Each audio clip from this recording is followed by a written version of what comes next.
Michel Pons, ancien entraîneur adjoint de l'équipe nationale suisse, actuellement consultant football chez Hublot et également chargé de mission au Servette FC.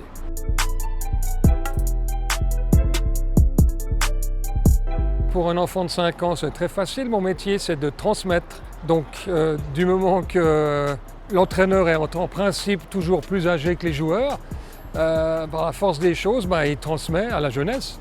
Je lui dirais très simplement que je suis quelqu'un qui transmet de la passion et qui transmet des valeurs avant de transmettre le football.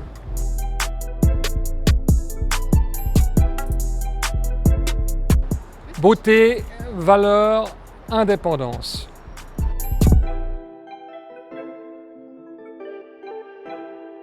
J'ai la foi dans la Suisse par le fait que, autant politiquement qu'en termes de liberté individuelle, on a encore, heureusement, la capacité de se défendre, la capacité d'argumenter et la capacité d'aller contre nos politiques. Et ça, c'est quand même une liberté qui, pour moi, est essentielle pour croire à la Suisse et continuer à croire à la Suisse.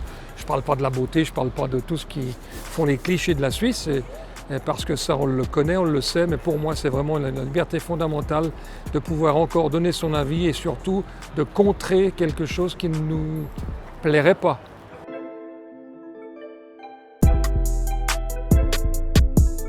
Alors, le futur, j'espère surtout qu'il garde son standing actuel parce que la place de la Suisse sur le football international est déjà extrêmement importante. Et aujourd'hui, on est dans le top 10 du classement mondial, ce qui est quand même pas rien pour une toute petite nation comme la Suisse. Et qu'à ce titre-là, on ne peut qu'être fier par rapport à tout le travail qui est fait ici et que déjà garder ce standing-là sera déjà un énorme succès.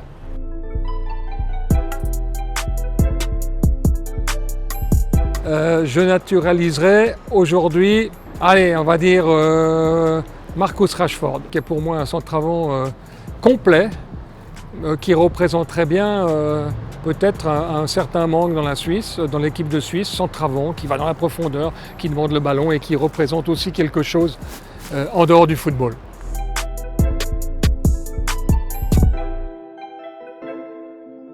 Si la Suisse était un joueur, elle serait Xhaka, c'est la diversité, une des valeurs suisses. Apprendre de ses erreurs, il a fait des erreurs de comportement et aujourd'hui il est capitaine d'une équipe de Suisse qu'il représente et qu'il représente très très bien non seulement sur le terrain en club, mais également au sein de l'équipe nationale. Donc voilà, ça serait Xhaka.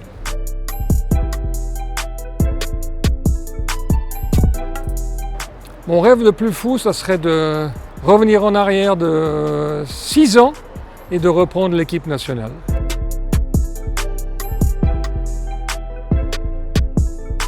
Maintenant, je voudrais savoir quelle est la leçon la plus importante pour les sportifs de haut niveau en équipe, comme l'équipe nationale de football, de cette crise du Covid-19. C'est une super question. De quelque chose qu'on a appris, c'est surtout une confirmation.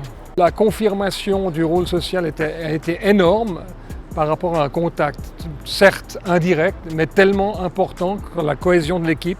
Et si le Covid nous a appris quelque chose, c'est surtout cette confirmation-là que sans sociabilité, sans contact, sans relationnel, un sport de haut niveau ne vit pas et n'existe pas.